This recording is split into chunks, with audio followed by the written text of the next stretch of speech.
expanded or diminished? Do you feel safe or on edge? Do you feel like you can breathe, or are you always holding your breath around someone? Your body is always speaking. Your energy field never lies. And that's where your wisdom lives. In those sensations, those subtle knowings, the places your nervous system reacts before your mind can catch up. That's where the truth is. And no one ever taught us to trust that truth. Instead, we were taught to be nice, to be agreeable, to give second chances, to understand and forgive before we even process the wound. But now you're being called into something higher. Discernment, not judgment, not cynicism, but clarity. The ability to see people for who they are, not who you hope they might become. The courage to walk away from potential and only invest in presence, who someone is showing you they are right now, not who they promise they'll be someday. There are men who will never say these 5 phrases. Men who won't make you feel like your sensitivity is an inconvenience. Men who speak truth with softness, who welcome your boundaries with open arms because they want to love you right. Men who don't need time or pressure to know that you're the one. They just know. Men who light up when you grow, who never ask you to shrink. They exist, but they don't show up in lives that are still tethered to half-hearted maybes and energy-draining situationships. They can't reach you when your heart is still clinging to what-ifs and almosts. You have to clear space for them. You have to protect your energy so fiercely that only those who come with respect, reverence, and realness can get close. That's not being too picky. That's being aligned. And now you're armed, not with bitterness, but with truth. Not with walls, but with wisdom. You know the signs, you know the phrases, and more importantly, you know what they really mean. They're not reflections of your inadequacy. They're mirrors held up to reveal the truth about someone else's readiness or lack thereof to love you with the fullness you deserve. From now on, don't just hear words, feel the energy behind them. Don't just look for red flags, listen for resonance. Pay attention to how your soul responds. Does it contract or expand in someone's presence? That's the only answer you ever need, because real love doesn't ask you to doubt yourself. It makes you feel more you. It makes you feel home. And any love that doesn't do that, it's not your love. Let it go. You're not here to teach someone how to treat you. You're here to honor what you already know and move accordingly. Let me tell you something radical, something you may have never heard spoken out loud. You don't need to be more understanding. You don't need to be more patient.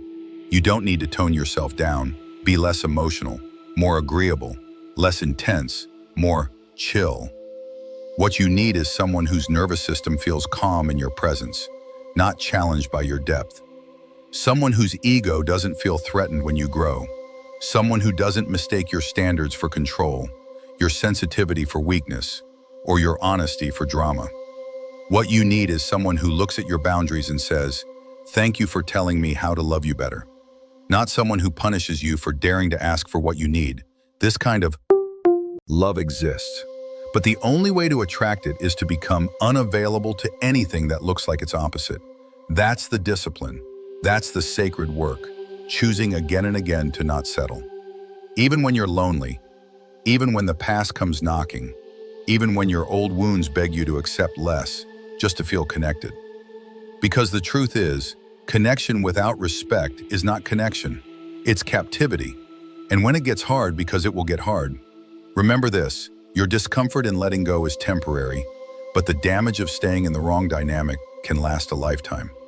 Your fear of being alone is valid, but your soul knows that a life built on settling is lonelier than solitude ever will be. The universe isn't cruel. It doesn't show you these signs to hurt you. It shows them to you so you can wake up, so you can protect your energy, so you can make space for what's actually aligned with your highest good.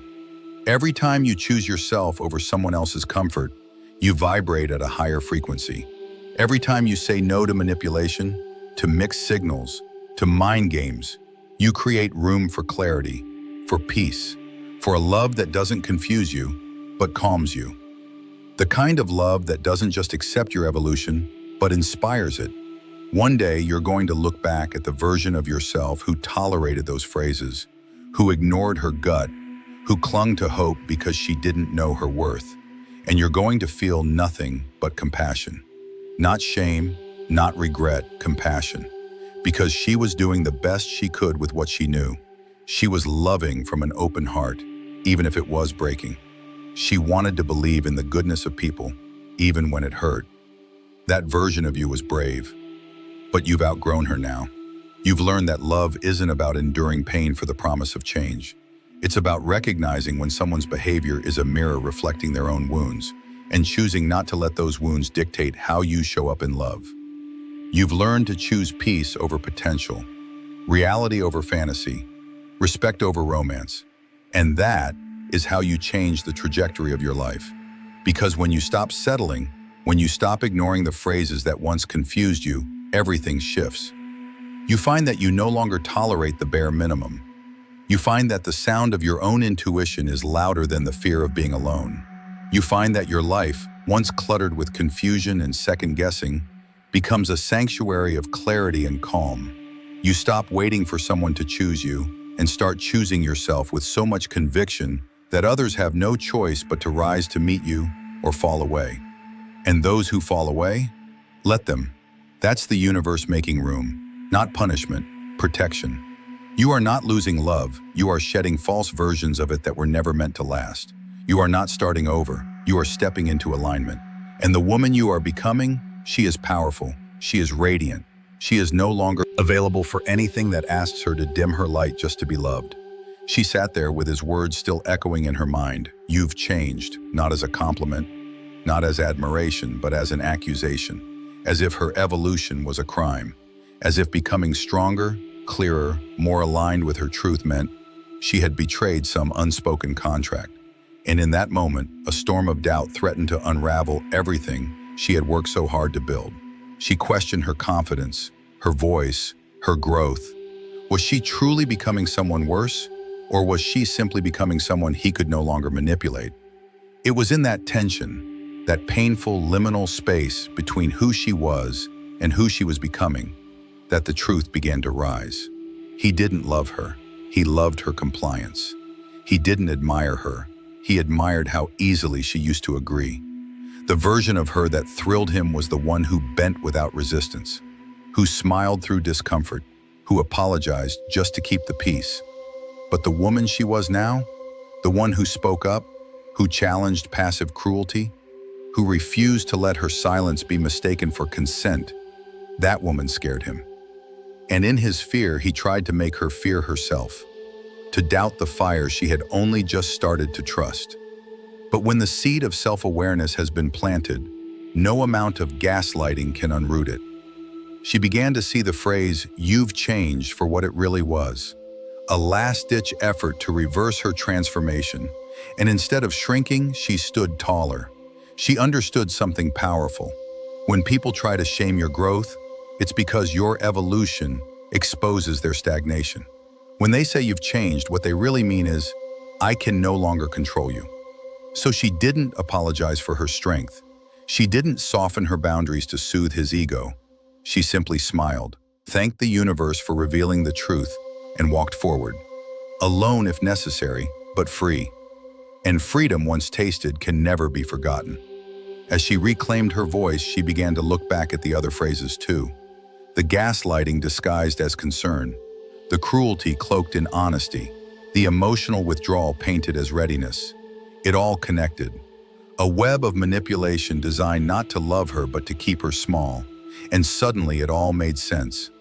Why she'd felt so exhausted, so drained, so disconnected from herself. She hadn't been in love. She'd been in survival mode. Love doesn't make you question your sanity. It doesn't make you feel guilty for wanting respect. Love is not a trick mirror that distorts your reflection until you no longer recognize your own face. Real love sees you, not just the convenient parts, not just the sweet, accommodating, agreeable sides. All of you. The messy, the powerful, the evolving. And real love says, yes, grow. I'll grow with you. That's the kind of love that builds kingdoms. That's the kind of love that heals timelines. And that's the kind of love she was now holding space for. But here's the most important thing she realized. Before she could receive that kind of love from someone else, she had to give it to herself. Not the performative self-love of bubble baths and filtered affirmations, but the radical kind. the kind that sets boundaries that make people uncomfortable, the kind that walks away without burning bridges, but also without waiting at them, the kind that refuses to entertain confusion as compatibility, the kind that says, "My peace is not up for negotiation." It wasn't easy. Every fiber of her conditioning told her to go back, to try harder, to be softer, to fix things. But this time, she didn't. She let the silence be silence. She let the space widen. And in that spaciousness, she found herself again. Not the version molded by past pain, not the version shaped to appease others, but the version that had been buried under years of compromising, of shrinking, of playing roles she never auditioned for. And this version, this fierce, clear, grounded woman, she wasn't afraid of losing people. She was afraid of losing herself. And that fear had finally become her strength. Because the moment you decide that your self-worth isn't up for debate, everything changes. You stop performing. You stop chasing. You stop hoping people will finally see your light when they've spent their time trying to dim it. Instead, you become so rooted in your own truth that the right ones can't help but find you. Not because you begged, not because you convinced, but because you simply existed in your fullness. And the truth is, the ones who belong in your life will celebrate your growth. They won't question it. They won't guilt you for it. They'll see the fire in your eyes and say, "I'm proud of you, not you've changed." And if they can't do that, they're not meant to go where you're headed. Let them go. Let them call you too much, too strong, too independent. Let them write you off, because the ones who truly see you will never ask you to be less. They'll never require you to explain your standards like they're crimes. They'll never make you feel like loving yourself is a betrayal. And until those people arrive, and they will, your job is simple.